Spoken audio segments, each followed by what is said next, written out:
नमस्कार, good morning. तो आज हमारा फर्स्ट सेप्टेम्बर 2024 है। तो हमने जो लास्ट क्लास की थी वहाँ से 2 और 3 डेज पहले हमने कंडक्ट की थी। तो मेरे पास टाइम भी नहीं था और थोड़ा समय भी था, सिक भी था, तो डेट्स वाई मैंने 2 से 3 दिन लगा दिए नई वीडियो को अपलोड करने में। तो आज फर्स्ट सेप्टेम्बर 2024 है। हमारा जो टॉपिक था कॉन्स्टिट्यूएंट असेंबली का, आज हम उसको फर्दर गो अहेड लेकर जा रहे हैं। तो उसमें जो नेक्स्ट टॉपिक है हमारा ऑब्जेक्टिव रिजोल्यूशन है। क्या है objective resolution? What to understand by objectives? Objectives मतलब क्या है कि जो हमने कॉन्स्टिट्यूएंट असेंबली के बारे में पढ़ा था उसके अंदर मेन ऑब्जेक्टिव रिजोल्यूशन क्या था? On December 30, 1946 जवाहरलाल नेहरू, हम सब जानते हैं, हमारे फॉर्मर प्राइम मिनिस्टर थे इंडिया के 1951 to 52 की गवर्नमेंट के अंदर। तो फर्स्ट प्राइम मिनिस्टर भी हम इनको जानते हैं, जिन्होंने बहुत सारे सोशल रिफॉर्म्स किए थे हमारे इंडियन कंट्री के अंदर, कंट्री के अंदर। तो December 30, 1946 जवाहरलाल नेहरू को the historic objective resolution in the assembly, उन्होंने कॉन्स्टिट्यूएंट असेंबली के अंदर सबसे बड़ा एक हिस्टोरिक मूव लिया था, जिसके बारे में आज भी हम पढ़ रहे हैं। आज चल रहा है 2024 और बात चल रही है अभी 1946 की, दिसंबर 1946, 54 इयर्स, नाउ 24 इयर्स, 58 प्लस 20, 68 और 78 इयर्स पुरानी बात आज हम भी पढ़ रहे हैं। एक हिस्टोरिक ऑब्जेक्टिव रिजोल्यूशन था जो असेंबली में वो लेकर के आए। इट लेड डाउन, उसका जो मेन ऑब्जेक्टिव था वो था कि fundamentals and philosophy of the constitutional structure, जो आज हम संविधान पढ़ रहे हैं, जिसके द्वारा हमारा देश रन करता है, हमारी कंट्री रन करती है, हमारा जुडिशरी सिस्टम, हमारा एग्जीक्यूटिव सिस्टम और हमारा लेजिस्लेचर सिस्टम इसी कॉन्स्टिट्यूशनल स्ट्रक्चर पर वर्क करता है।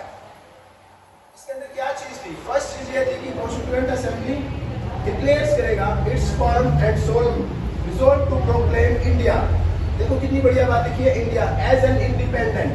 इंडिपेंडेंट मतलब ये किसी पर डिपेंड नहीं रहेगा, किसी पर भी ये डिपेंड नहीं रहेगा, मतलब इंडिपेंडेंट रहेगा, किसी पर ये किसी का एहसान नहीं लेगा, किसी के बातों में नहीं आएगा, अपने आप ही अपने सारे डिसीजंस को कंडक्ट करेगा और अपने आप ही अपने देश को प्रोस्पेरिटी की तरफ ले जाने के लिए वर्क करेगा। तो इंडिपेंडेंट सॉवरेन रिपब्लिक, देखो आप सब जानते हैं हम पब्लिक है और सबसे बड़ी चार्ज लिखी है रिपब्लिक। क्या लिखी है? रिपब्लिक। तो republic and to draw up for our future governance. तो जो भी हमारी फ्यूचर गवर्नेंस बनेगी, मतलब जो भी हमारा गवर्नमेंट का स्ट्रक्चर बनेगा, उसके अंदर जो सरकार गवर्नेंस करेगी वो कॉन्स्टिट्यूशन के अकॉर्डिंग करेगी। देखो बेटा मैंने इस बात को अंडरलाइन किया, रिपब्लिक। और टू अंडरस्टैंड बाय रिपब्लिक, हमें पता है हमारी कंट्री डेमोक्रेटिक कंट्री है। क्या है? डेमोक्रेटिक। अब आप बोलोगे सर डेमोक्रेटिक क्या होता है? तो पहले हमारा मोनार्ची सिस्टम चलता था।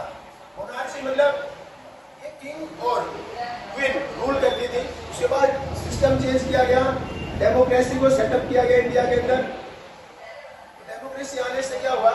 जो रूल है वो by the people for the people and home the people. It means जो भी हमारे रिप्रेजेंटेटिव सिलेक्ट किए जाएंगे, चाहे मेंबर ऑफ पार्लियामेंट हो, मेंबर ऑफ लेजिस्लेटिव असेंबली हो, उसके द्वारा हम प्राइम मिनिस्टर को चूज करते हैं, एमएलए के द्वारा हम अपने चीफ मिनिस्टर को चूज करते हैं, वो वर्क करेगा हमारे लिए, पब्लिक के लिए। जिसे लिखा गया रिपब्लिक, कि दोबारा से पब्लिक री कर सकती है, उनको चुन सकती है आफ्टर 5 इयर्स, आफ्टर 5 इयर्स। ये सब बातें इसमें बताई गई थी जो बहुत ही इंपॉर्टेंट है, बहुत ही फ्रूटफुल रोल प्ले करती है हमारे देश की ग्रोथ के लिए, डेवलपमेंट के लिए, इकोनॉमी के लिए, उसके फेडरल स्ट्रक्चर के लिए। और इतनी सारी बातें हैं, मैं जितनी बातें बताऊं उतनी कम है।